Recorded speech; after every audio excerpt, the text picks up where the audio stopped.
Hola, ¿qué tal? ¿Cómo estás? Estamos en un nuevo encuentro de Podcast de la Libertad en el ámbito de la Fundación Atlas para una Sociedad Libre. Y hoy vamos a charlar sobre la temática de Chile, el nuevo presidente. Vamos a intentar comprender qué está pasando en Chile, qué significa que haya un giro, un cambio de timón en Chile, implica cambios profundos, ¿no? Y para ello vamos a tenemos la suerte de contar con la presencia y la palabra de Aldo Casinelli. Él es director de la Escuela de Gobierno de la Universidad Autónoma de Chile. ¿Qué tal, Aldo? ¿Cómo estás? Gracias por la posibilidad de charlar con vos. Un gusto saludarte, Martín, y muchas gracias por la invitación.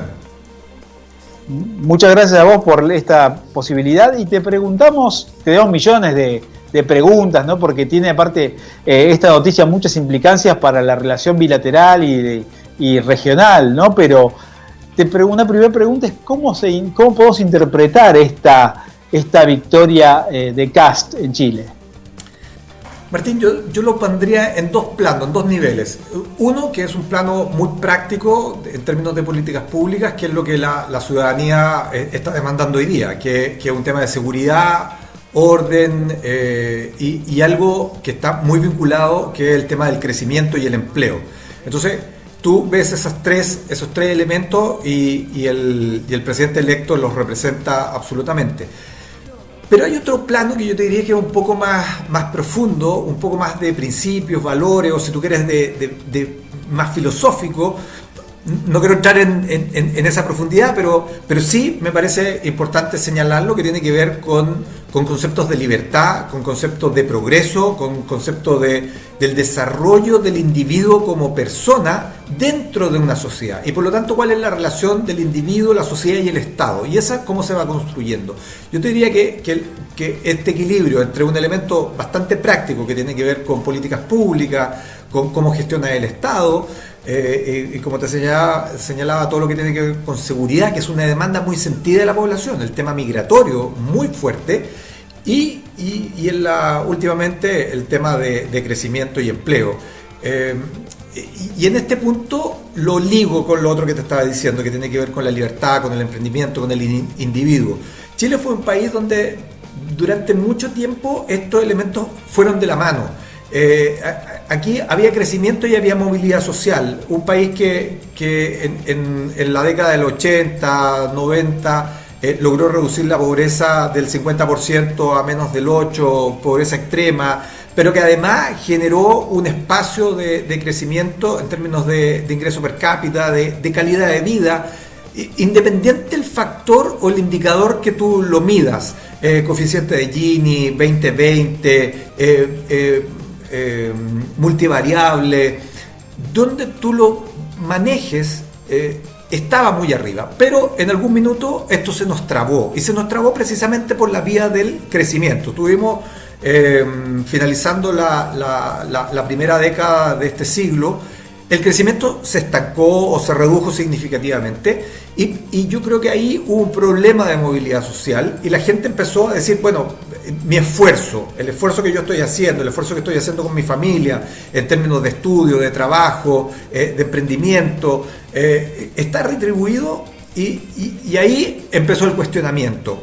Y ese cuestionamiento terminó, como ustedes bien saben, en lo que se ha dado a llamar un estallido social el año 19, el 2019, en octubre, y de ahí surge otra interpretación de lo que estaba pasando en Chile.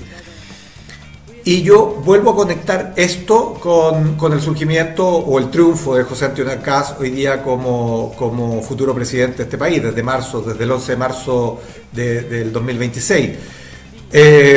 Esta ilusión de que se podían tener atajos, de que se pueden tener atajos para alcanzar el desarrollo, para alcanzar mejores niveles de calidad de vida. No hay atajos. Y ustedes lo saben, tú, Martín, la Fundación, lo sabemos en Chile.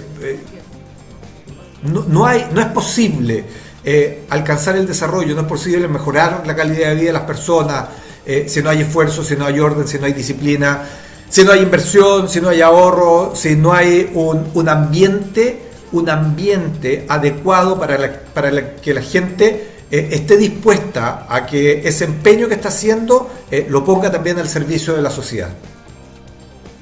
Y te consulto, ¿cuál vos ves que es el legado que ha dejado, que está dejando el presidente Boric? Compleja tu pregunta, Martín.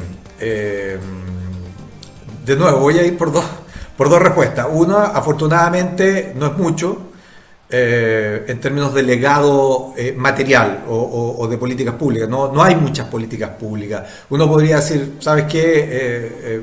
Hay una que tiene que ver con las pensiones, sí.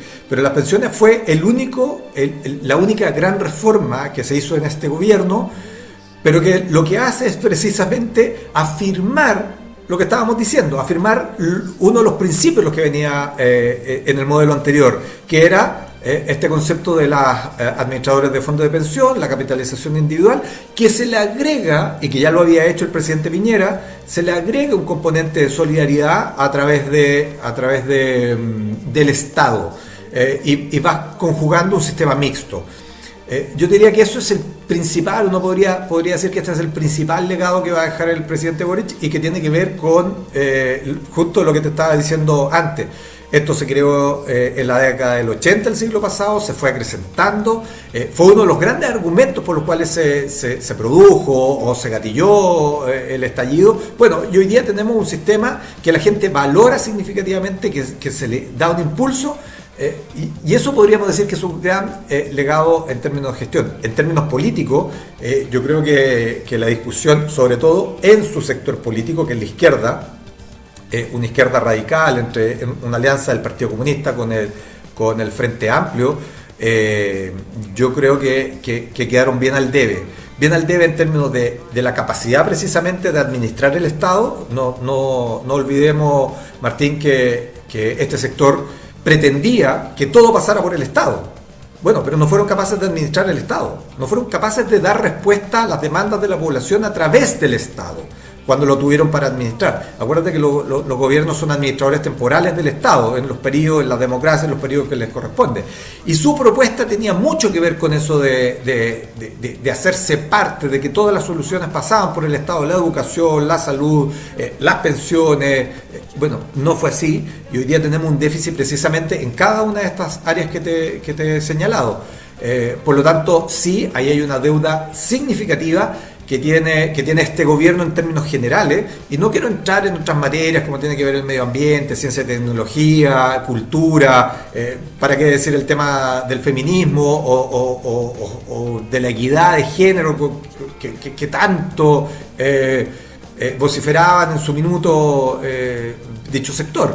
Nada de eso hoy día tú puedes decir, hoy hay un avance indiscutible, como sí lo tuvimos en la época del expresidente Lago, del expresidente Piñera, incluso de la presidenta Bachelet. Hoy día, por eso te digo, el legado es un legado bien escaso, bien carente, y que el único que uno podría destacar es precisamente el que resuelve a través de una alianza público-privada algo que tiene que ver con las pensiones y que refuerza un modelo que venía desde épocas anteriores. Y para ir finalizando, te quería consultar cómo interpretar la visita del presidente electo Kast a la Argentina de Milei.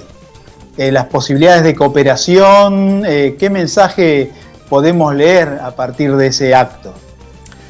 Bueno, hay una imagen que es bien decidora de la visita de nuestro presidente electo, José Antonio Kast, al presidente Milei, y que tiene que ver con la libertad avanza por la región. O sea, la libertad se va instalando en la región, no es solamente Argentina, no es Paraguay, Chile, y lo más probable es que siga ascendiendo en la medida en que estas miradas se van transformando y van tomando carne, se van haciendo carne en términos de políticas públicas.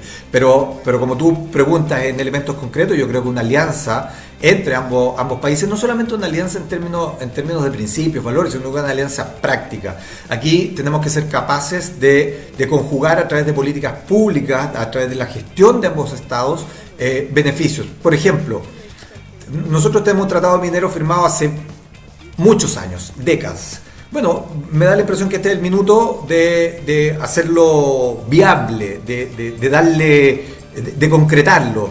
Tenemos la alianza en temas del gas, que en algún minuto, en finales del siglo pasado, fue muy beneficioso para ambos países. Bueno, ahí hay que retomarlo. Tenemos una lógica de los corredores bioceánicos, pero los corredores bioceánicos hoy día son mucho más que una franja asfaltada donde transitan vehículos de un lado para otro. Pueden ser corredores logísticos, pueden ser corredores comerciales, pueden ser corredores de transformación productiva.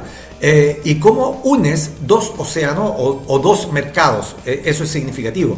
Y me podría extender con el tema del turismo, con el tema cultural, con el tema de integración física. O sea, Martín, yo todavía no concibo que tengamos un par de pasos fronterizos y sea tan difícil cruzar de un lado a otro, y no estoy hablando de la mercancía, estoy hablando de nosotros, personas. Hace un tiempo estábamos hablando de lo que se llaman los puentes aéreos, poder cruzar sin tanto trámite entre un país y otro, pero también tenemos otros desafíos, y no quiero dejar pasar esta oportunidad, Martín, sin al menos plantearlos o enunciarlos. Tenemos un desafío en el tema del crimen organizado transnacional.